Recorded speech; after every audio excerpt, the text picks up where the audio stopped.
Hello, everybody. It's your friendly digital technology librarian, Christy here. It's another Friday, so of course I have another Film Rec Friday ready for everybody out there. This past Monday was actually Book Lovers Day, which is just this little random day that's designed to celebrate books, book lovers, people who have anything to do with the book industry, and that just seems like the perfect time to put together a recommendation list of movies and documentaries that are all centered around the universe of the written word. So, of course, today's list of movies and documentaries are all going to sort of explore the written word. They document the lives of old school publishers. I've got films that are all about libraries and librarians, one of my favorite topics. And of course, we've got a couple that are just all about some celebrated authors from literature. Now, as always, all of these recommendations are available to you entirely for free with the use of your Milan-Berlin library card, and they are available on one of our video services. Today, we're focusing on Hoopla Digital and Canopy, though of course, please make sure you also check out CleveNet's Overdrive. If none of these particular titles appeal to you, make sure you do stop by those video services. There are thousands and thousands and thousands of videos on there. You are guaranteed to find something that will appeal to you. So without any further ado, let's go on and get to those recs. Okay, let's go ahead and jump in with our Hoopla digital recommendations. The first of those being a documentary that's been on my to-be watched list for ages and ages, and that is How to Make a Book with Steidl. Now, with the advent and the growth of the electronic book industry, publishing has really changed over the years, but there are still some holdouts that really cling to the classic craft of making a physical book. And that's really what Gerhard Steidl is all about. He is, as classic as you can possibly get. And his company is really famous for putting together these utterly gorgeous art books and books that I definitely feel are pieces of art in and of themselves, and that would definitely feel different if it were on an electronic format. This is coming from someone who is constantly listening to audiobooks and always reading ebooks. I love the electronic book industry. I absolutely adore it. But there's something to be said about being able to hold something in your hands, and Steidl is really all about that. Now, in this particular documentary, the two filmmakers sort of just follow Steidl in his daily working life, and we just sort of see the process. And if there's one thing that comes across more than anything else, that is the complete and utter passion of the people that we see on screen. I mean, I love books, but for this man, it's like creating books is a calling. Really, truly a calling. And there are moments when he's having dialogue about, how he is working on covers with artists or, text placement, all of these little details. And he feels so strongly about each and every single teeny tiny element. And it's a beautiful thing to see. I mean, it's not just a job for him. It is this thing that he needs. I just think it's really beautiful to watch someone feel so strongly about anything, and for someone to feel that way about books is just, I don't know, there's just something really amazing about that. So besides getting to see the really personal element, and this movie is all about the personal with Steidl, you also get to see so many behind the scenes parts of what it means to publish a fine art book. All the different people that he has to speak to just to get one little thing done. I mean, it's not even looking at the big picture of all the different pieces that have to go into one particular published piece, but just to get a cover finished. all the different things he has to think about, all the different people he has to be in contact with, all the different elements of like lighting for the imagery, all like how deep you want certain colors. It's astonishing to think about how all of those teeny tiny decisions create one thing. And it's no wonder his books are so revered and well known. It really is, it really is its own work of art. Each individual published title is a masterpiece. Now, even the filmmakers Jeroen Wetzel and Jorg Adolf um, are rather famous for putting together these really beautiful films. So you have these auteurs. They're following this master craftsman, and he in turn has all of these other master craftsman underlings that sort of follow his rule, and it's no wonder you come up with this beautiful finished product. So if you're curious about what old school publishing was like, because he really is truly like a very like dedicated artisan, if you are just someone who likes seeing the little pieces of an industry, if you're interested in watching those what I did in a day videos, definitely check out how to make a book with Steidl. It's a really fascinating, fast watch that almost feels like a movie rather than a documentary. And as a quick warning, the dialogue is very snappy, but he uses some colorful language in there sometimes too. So don't be surprised if you hear some blips and blurbs coming out of this rather staid, conservative looking publisher. I really love that juxtaposition actually of personality versus appearance, because he does look like this guy who should be wearing a tweed coat with patches and having intellectual conversations about text, and then can swear up a storm about midtones. And it's marvelous. So again, How to Make a Book with Steidl, highly, highly, highly recommended and available on Hoopla Digital. Okay, my other recommendation from Hoopla Digital this week is for the classic Hollywood film Funny Face. Now, Funny Face stars Audrey Hepburn, who I've mentioned many times I absolutely adore. And if it stars Audrey Hepburn, for me anyway, I'm always pretty certain that I will like the movie. Now, Funny Face comes pretty early on in her career. Really, prior to this, she'd only been in two really big Hollywood pictures. That would be Roman Holiday, of course, and Sabrina. Now, in Funny Face, she's still playing that very wide-eyed ingenue kind of role, so it's not a big departure or anything. But I do think that her character does show a very wide range of growth from beginning to end. At the beginning, her character, who's named Joe Stockton, is just this very shy, fairly reticent book clerk in this lovely little bookstore.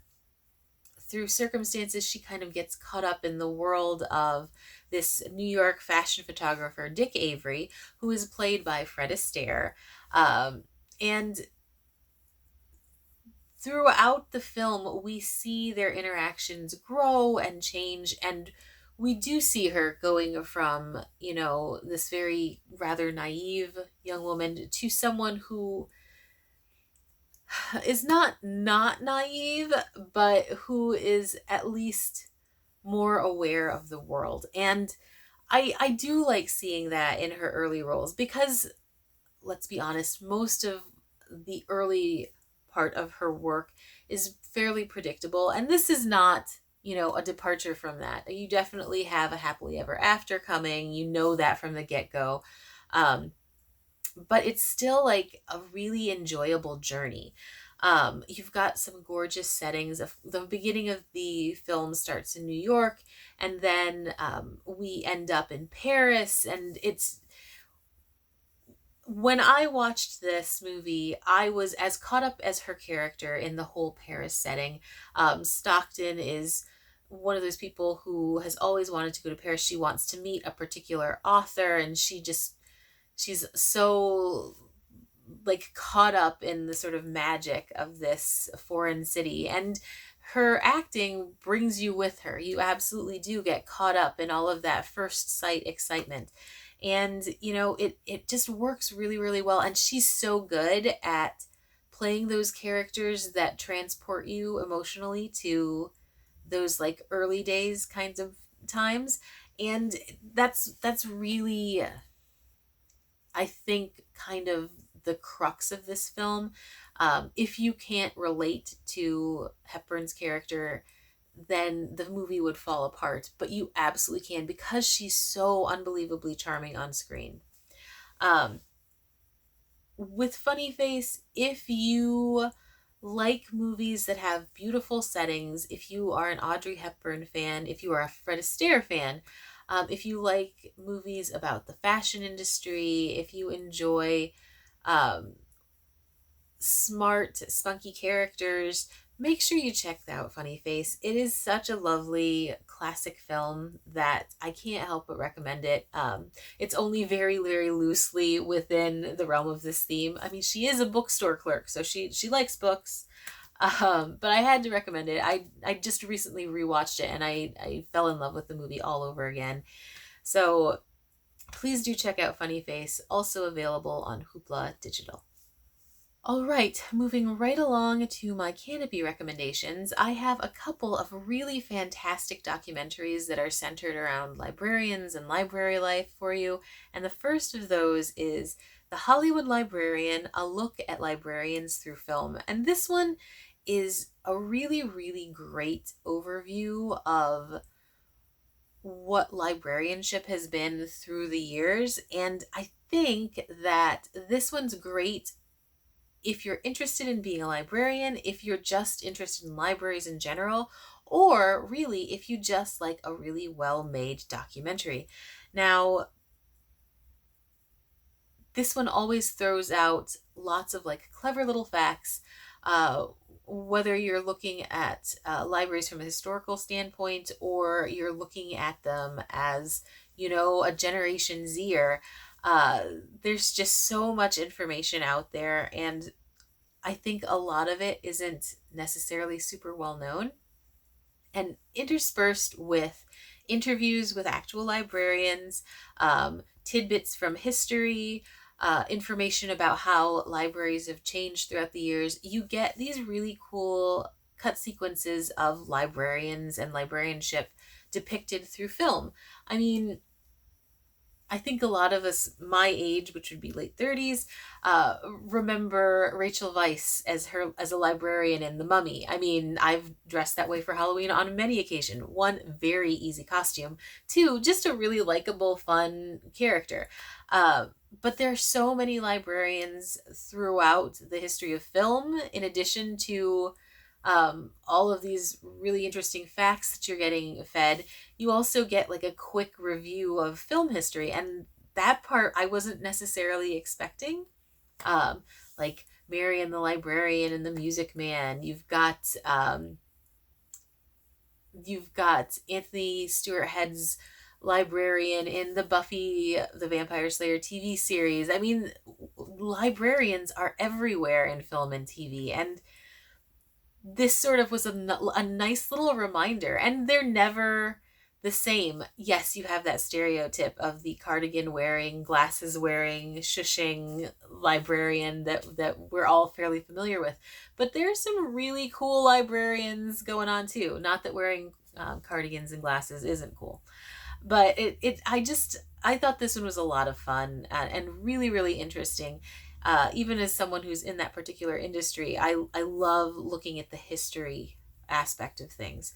So if you're interested in history in general, if you like film history, if you are curious about the library world, if you enjoy really interesting documentaries with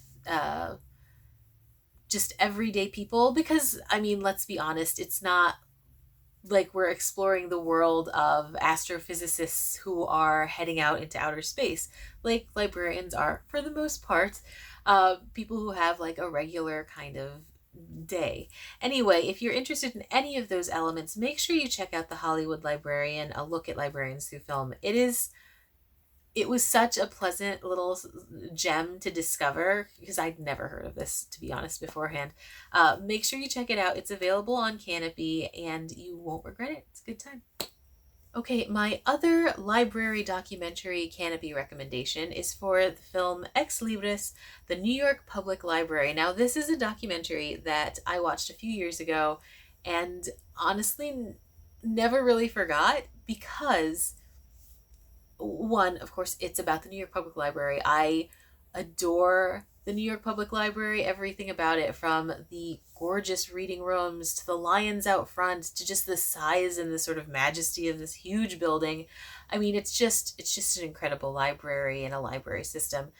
But beyond just that element of it, this documentary is really, really fun to watch. It is so funny. I literally laughed out loud, like seriously laughed out loud so many times. The rewatch, I still laughed out loud because it's just, there's so many moments of like quiet hilarity that you can't help but giggle. Whether you're talking about their phone reference team, and it's also fascinating to me because New York Public Library is such a massive, massive system. Obviously, Milan-Berlin is pretty small in comparison. But when you look at the scope of what the librarians are dealing with, it's just amazing. And at the same time, you also have a massive, massive staff working with this huge, huge system. So you have people in different positions that maybe one person will do on a small scale, but you have people dedicated, say at the New York Public Library, to just doing phone reference. And so even in the trailer, you get to hear like not the questions themselves, but the answers. And that makes it 10,000 times funnier. Like, just watch the trailer alone. If you do nothing else with this week's recommendations, please watch the trailer for Ex Libris, the New York Public Library. It is so funny in so many moments. Like, it's 2 minutes long and it's hilarious. But yeah, it traces like the little minutia of the days of all of these different people in all of these different positions, and it's just so much fun. And I know the day in the life of a librarian might not on the outside seem like something that is amazingly riveting film, but my goodness, it totally is in this. Like I said, you get to follow certain positions throughout their day. You have tons of interviews with really, really brilliantly educated people who have so much to say and are so passionate about what they're doing. You get to hear what, all of the different changes throughout libraries have been, like how different libraries have adjusted from being gathering places or to read to places for education. I mean, the transformation is just really, really fascinating to hear other people talk about. And interspersed between these really amazing firsthand accounts, you get these pockets of humor that keep popping up, and it mainly has to do with the people that that the filmmakers are talking to. These are just everyday, librarians, but they've seen some things and it comes across, and it's just so enjoyable. So if you are curious about library life in like on a massive scale, I can't recommend this highly enough. It's funny, it's definitely moving in places because you do, like I said, hear the passion that these people have for their jobs. If you love books, if you love libraries, if you have any interest in any of those things, please, please, please check out Ex Libris, the New York Public Library. It is my top pick for this week. I absolutely love this documentary and can't recommend it enough. Again, Ex Libris, New York Public Library on Canopy. So my last pick for this week is another Canopy recommendation, and that is for the film Miss Potter. Now, Miss Potter is a biopic of the beloved author Beatrix Potter. It stars Renee Zellweger in the title role. You've got Ewan McGregor in here, and it's just such a lovely, lovely little film. I watched it when it first came out, and I remember just being thoroughly enamored with the movie. I've always loved Beatrix Potter. I love her artwork. I love her stories. I have like her several collections of her works. And it's just, I don't know, it was just really lovely to see her life brought to the big screen. Now, she was such an interesting figure. She was very much determined to be published in a time when people weren't really interested in her kind of writing, like these charming little children's stories. She was a woman, she was unmarried. There were all of these different roadblocks that, of course, should not be roadblocks. But the movie does such a great job of sort of like building into that particular theme. And Zellweger does an exceptionally good job of making Potter believable for that particular time period, and yet also incredibly strong and incredibly determined. And all of this comes across in a way that makes her more and more likable every single scene. Like you see, she is fairly soft spoken. She is, a product of her time, but at the same time, she's super passionate and super independent. And I just really, really love the way that the movie depicts her to be. Ewan McGregor plays a character who is an aspiring publisher, who did, in fact, play a large role in the actual Beatrix Potter's life.